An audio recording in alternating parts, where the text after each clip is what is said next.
Good morning. कैसे आप? मज़े में? आप मज़े में रहे, ऐसे दिल से प्रभु को प्रार्थना। Thank you very much. सबसे पहले सिन्हा जी बाबा को थैंक यू, मेरे माता पिता को थैंक यू और मेरे बेटे को थैंक यू कि जिसकी वजह से मैं आप सब लोग को भी थैंक यू बोल रहा हूँ। वो MS ऑर्थोपेडिक में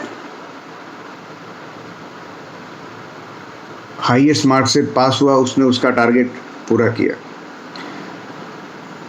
आपके भी बच्चे अपनी ज़िंदगी में अपने टारगेट पूरे करें, ऐसे दिल से शुभेच्छा। कल के दिन में आप सब मित्रों ने मुझे बहुत सारे मैसेज भेजे, फ़ोन किए, तो सबको दिल से थैंक यू वेरी मच आप सबकी शुभेच्छाओं के लिए। आज का ताश का पत्ता है I choose to be the best. ये बहुत ही अच्छा शब्द है, टू बी द बेस्ट। जिंदगी में हमें जो भी पाना है, जो भी करना है, उसके लिए दिल से मेहनत करनी है और वो दिल से मेहनत करेंगे तो प्रभु हमें ज़रूर सफलता देंगे। मेरी बेटी धारा ने भी MS ऑप्थेल्मो में नंबर 1 गेन किया था पूरी यूनिवर्सिटी में। वही चीज़ मेरे बेटे ने किया, तो वो सब के लिए प्रभु को थैंक यू और आप सबको भी आपकी शुभेच्छा के लिए थैंक यू। तो choose to be the best, हमें उसके लिए मेहनत करनी पड़ती है और दिल से मेहनत करनी पड़ती है। Hard work have no alternative. Sinha ji बाबा के प्रसंगों में ऐसा हुआ कि सब वैष्णव बैठे थे गोसाई जी के पास, तो उन्होंने कहा कि कुंभन दास जी है, उनको आर्थिक बहुत सारे प्रॉब्लम हैं। उनके 7 बेटों में से 5 बेटे जीवित हैं, 7 बहुएं हैं, उनके बेटे, ये सब के लिए उनको कमाना है, लेकिन अब उनका शरीर उतना चलता नहीं, खेती में ऐसी कोई आवक नहीं है। तो आप कुछ उनके लिए सोचिए, क्योंकि वो आर्थिक तरह से बहुत ही मुश्किल है। तो गोसाई जी ने कहा कि भैया, उन्होंने किसको अपना भगवान माना है आपको मालूम है? उनके धनी कौन है? तो जिसके धनी ठाकुर जी है, उसको लौकिक में तकलीफ तो आएगी और वो तकलीफ में से बाहर भी वही लाएंगे। तो आप उनकी चिंता ना करें। फिर भी आपने जब ये सब मुझे बताया है तो मैं भी उसके लिए कुछ सोचूंगा। फिर जब उत्थापन का टाइम होता है तो कुंभन दास जी खेत में से आते हैं, सब वैष्णव बैठे होते हैं, तो गोसाई जी बोलते हैं कि हमें उनसे एकांत में बात करना है, आप सब अंदर मंदिर में जाइए। तो गोसाई जी और कुंभन दास जी बैठते हैं। तो गोसाई जी बोलते हैं, कैसा चल रहा है कुंभन दास जी, आप मज़े में तो हो ना? तो गोसाई जी तो बहुत ही निर्दोष और भोले थे। वो बोले कि क्या करूं गोसाई जी, ठाकुर जी मेरे को टाइम ही नहीं देते हैं। देखो, मैं सीधा खेत से दौड़ के आया हूं और ये मुझे कपड़ा बदलने का, मिट्टी वाले कपड़े बदलने का भी टाइम नहीं देते हैं।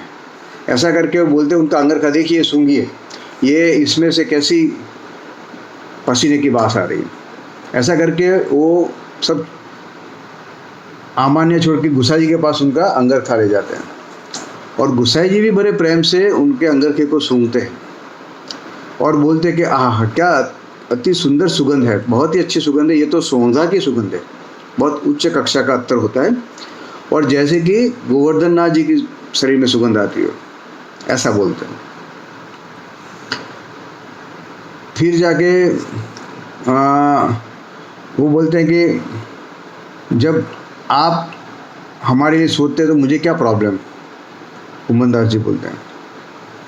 और फिर ऐसे आगे बात चलती है।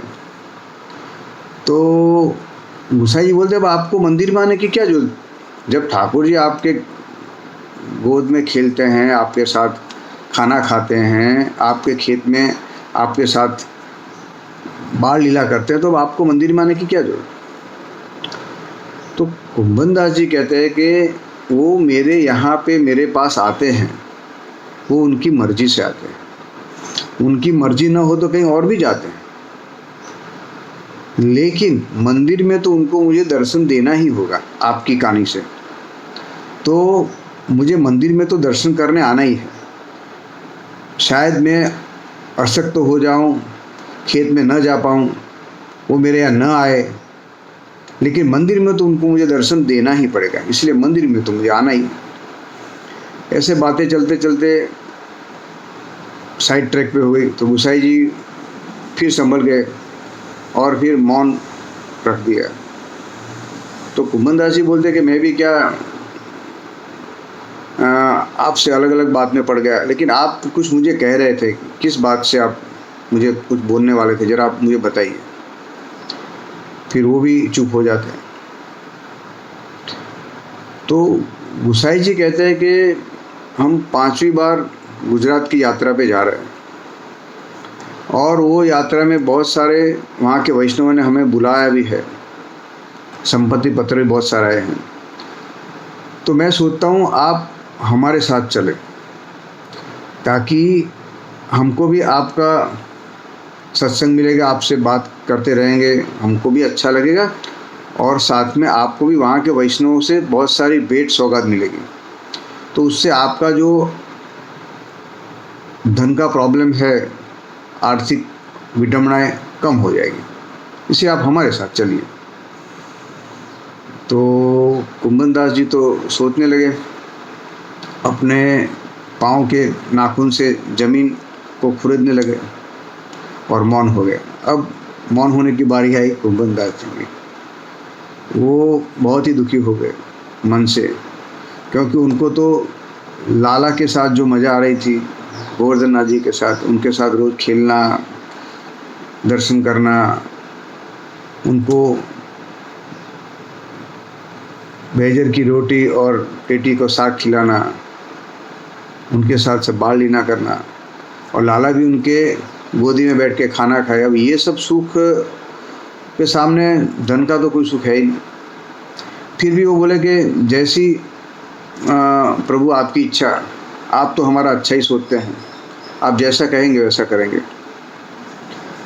वो फिर घर जाते तो घर में भी सुनमुन हो जाते हैं, सब बोलते कि क्या बात है। तो वो बोलते हैं कि कल हमें गुसाई जी के साथ गुजरात की यात्रा पे जाना है। तो घर में सब खुश हो गए, क्योंकि सबको लगा कि चलो कुंभन दास जी गुजरात की यात्रा पे जाएंगे तो कुछ भेंट सौगात लाएंगे, तो घर में भी जो पैसों का प्रॉब्लम है कई हद तक सॉल्व हो जाएगा। लेकिन चतुर्भुज दास जी, उनके जो बेटे थे, वो उसमें खुश नहीं थे, क्योंकि उनको मालूम था कि कुंभन दास जी का स्वभाव क्या है, उनका क्या ठाकुर जी से लगाव है। लेकिन फिर भी ठाकुर जी की इच्छा समझ के वो ना तो हाँ बोलते ना बोलते। इस तरह कुंभन दास जी बहुत दुखी होते हैं, क्योंकि उनको ठाकुर जी की सेवा से विमुख होना है, और वो उनके लिए बहुत ही मुश्किल था। तो मैं भी आपके लिए और मेरे लिए प्रार्थना करूं कि हम भी ठाकुर जी से विमुख ना होए, और ठाकुर जी के हम शरण में रहे, चरण में रहे, और उनकी हमारे पे हमेशा कृपा रहे। जय Shri Krishna. Good day, all the best.